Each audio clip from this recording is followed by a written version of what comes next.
Formulas for success. There seems to be no shortage of formulas for success in the world.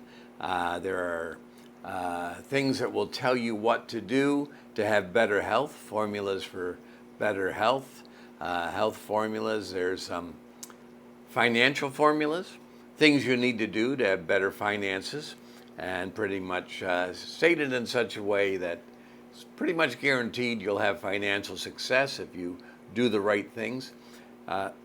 There's political formulas, things you need to do to make things a better world, and if you just do these things, you're pretty much guaranteed to have a better world. But the problem with these formulas is they're not true formulas, at least not in the original description of formulas. For example, if you're going to have a mathematical formula, it's something that has the same result every time.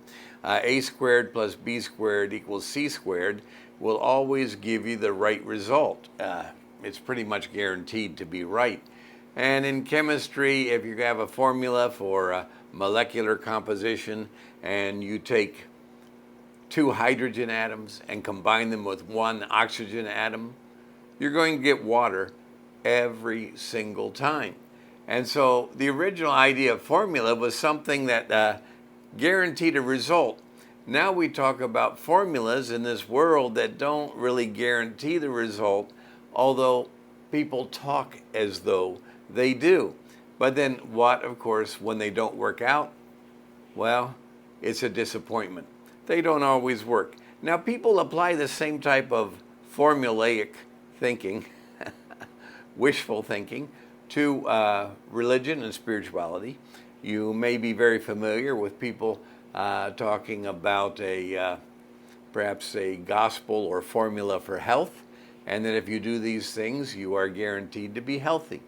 There's also formulas for wealth. If you do these things, God's going to bless you financially.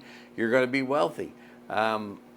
There's also family guarantees. You do these things, your family is just going to work out really great and perfect. And what if it doesn't work out? Well, the problem is that when it comes to formulas for success in this world, whether it's in a secular or religious context, the problem is there are no real guarantees for success in this life. In another talk, we had talked about Ecclesiastes 9:11, now the race isn't to the swift or the battle of the strong, and all the things it talks about there. What you expect to have happen doesn't always happen. So as we look at the formula for faith, the first thing we want to note is that there are some things good that can happen, but we're warned right away, don't assume that you understand everything, and don't make assumptions that might not be proven right. In Proverbs 3, verse 5 and 6, a familiar passage, it says, "Trust in the Lord with all your heart.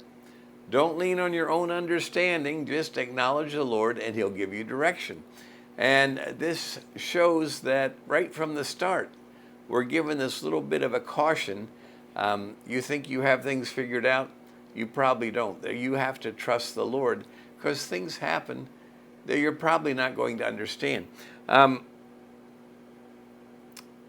Although good results can happen, Proverbs goes on to say you do the right things, it'll be health to your navel and marrow to your bones. Yeah, there are good results from doing right things. There are good results from doing good things. The problem is it doesn't always happen that way.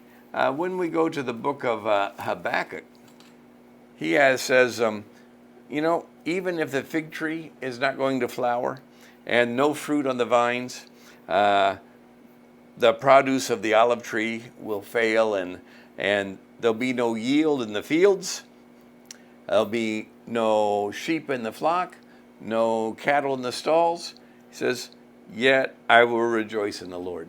I'll joy in the God of my salvation." Faith brings us salvation that is a root of rejoicing no matter what earthly circumstances are, because we know there's a better world coming. And if we want to make all of our hopes and aspirations into making this world and the results of this world from our actions everything that we want them to be, we are probably going to be disappointed. But even when life on earth disappoints us, if we know God and His salvation, we always have a source of rejoicing. Now, spiritual results are absolutely guaranteed. We have no guarantee of earthly results, no matter what formula you follow. But spiritual results are guaranteed. Jesus says in John 5:24, "Truly, truly, I tell you, the one who hears my word and believes on Him that sent me has eternal life. He will not come into judgment. He is transferred out of death and into life." Now that's a good result. And that cannot change. No matter what happens on earth, we've been transferred out of death and into life. And in John 11:25, Jesus says, "I am the resurrection and the life. He that believes on me, though he dies, yet shall he live.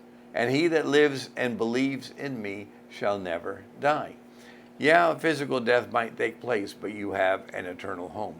Jesus is the resurrection and the life. So there's this guaranteed result that comes from faith that is lacking from any type of formula we want to follow for life on earth. Now, faith can produce good results. And in Hebrews 11, we have a long passage of heroes of the faith. And by faith they did this, and by faith they did this, and by faith they did this. And wow, a really good accomplishment by people of faith, those who showed their faith in God and did wonderful things. But then it goes on to say others were tortured, executed, stoned, rejected, didn't have the right clothes, wandered around homeless. Yeah, that's what it says. Read the whole thing of chapter 11. And it says, "These all died in faith, knowing there were better things coming." Very interesting that faith is something that transcends earthly formulas. It's something that can keep us going no matter how our expectations might fail, no matter what wrong assumptions we may have made. Faith keeps us going because we know there is a better world coming. And we do what's right, not because of reward we're expecting. We do what's right because it's the right thing to do, no matter what the consequences are. That's a product of faith, doing what's right, no matter what the consequences. And if our faith is only there because we're hoping we get earthly results from it, and maybe we haven't understood God's picture of faith yet. Earthly promises, earthly formulas have no guarantees. Spiritual promises, God's salvation, is guaranteed to happen. So, what are you trusting? Formulas? Or trusting God to bring you through it all? My thoughts for today. Thanks for listening.